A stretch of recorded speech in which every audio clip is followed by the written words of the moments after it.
ترکی میں بحیرہ روم کے ساحل کے ساتھ 540 کلومیٹر طویل ایک ٹریک ہے۔ اس علاقے کو لیشیا کہا جاتا ہے۔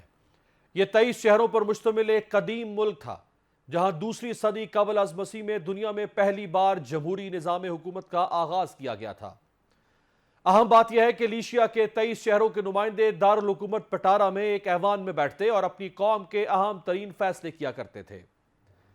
ان عوامی نمائندگان کو لیشین لیگ کہا جاتا تھا، جسے ہم پارلیمنٹ کہہ سکتے ہیں۔ 2 صدی قبل از مسیح قائم ہونے والی لیشین لیگ یعنی پارلیمنٹ کی کمپوزیشن عین جمہوری اصولوں کے مطابق تھی۔ لیشیا کے تمام شہروں کے نمائندوں کو مساوی پلینگ فیلڈ ملتی تھی۔ ہر گروہ کے منتخب نمائندے اپنے شہر کے عوام کے بارے میں ہونے والی ہر فیصلہ سازی میں شریک ہوتے تھے۔ ججز، گورنرز کی تعیناتی اور ٹیکس وصولیوں کا فیصلہ بھی منتخب لیشین لیگ ہی کیا کرتی تھی۔ یہی وجہ تھی کہ یہ ریاست پرامن اور خوشحال تھی۔ لیڈیا اور ریجیا جیسی طاقتور ریاستیں بھی لیشیا کو دبا نہیں سکی، لیکن رومن امپائر کے سامنے انہیں ہتھیار ڈالنا پڑے۔ تاہم لیشین لیگ کے اتحاد نے رومن امپائر سے بھی اپنے مطالبات منوائے، جیسا کہ لیشیا کو ایک خود مختار حکومت تسلیم کروایا، قیدیوں کے تبادلے اور ٹرائل کے حوالے سے بھی اہم معاہدہ کیا۔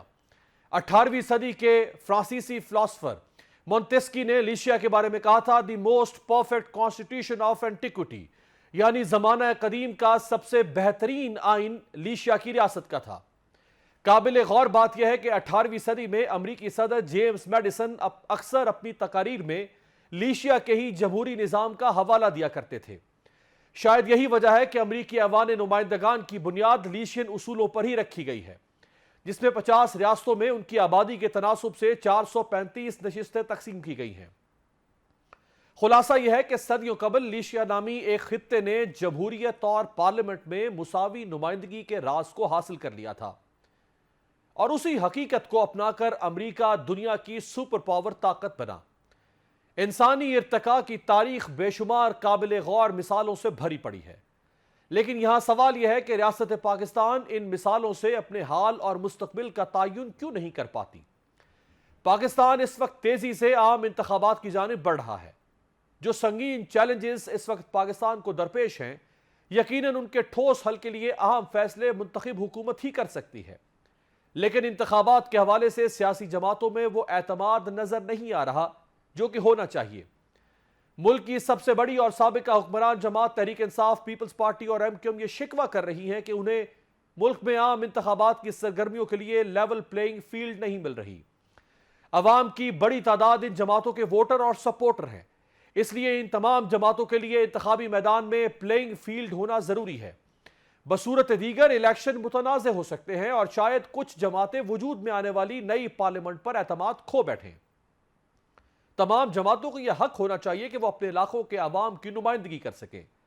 اس کے برعکس نگران وزیر اعظم انوار الحق کاکڑ گزشتہ دنوں یہ متنازع بیان دے چکے ہیں کہ سربراہ پی ٹی آئی اور جیل میں قید پی ٹی آئی کارکنان کے بغیر بھی شفاف انتخابات ہو سکتے ہیں۔ نگران وزیر اعظم کا اپنے ایک دوسرے بیان میں کہنا تھا کہ اگر بیلٹ پیپر پر پاکستان تحریک انصاف نہ ہوئی اور اس پر احتجاج بھی ہوا تو بھی الیکشن جائز اور قانونی ہوگا۔ یہاں قابل غور بات یہ ہے کہ توشہ خانہ ریفرنس کے تحت گزشتہ برس اکتوبر میں الیکشن کمیشن نے قائد پی ٹی آئی کو نااہل قرار دیا تھا، لیکن نااہلی کی یہ مدت گزشتہ اسمبلی تک تھی۔ چنانچہ نگران وزیر اعظم کا اس حوالے سے بیان کافی حد تک متنازع نظر آتا ہے۔ ملک کی کسی بڑی سیاسی جماعت کا بیلٹ پیپر سے غائب ہو جانا یا انہیں آزادانہ سیاسی سرگرمیوں کا مواقع نہ ملنا، اس سے کیا پورے انتخابی عمل کا متنازع ہو جانا ممکن نہیں ہوگا؟ عوام میں پہلے ہی نظام اور معروضی حالات سے مایوسی اور بے چینی پائی جاتی ہے۔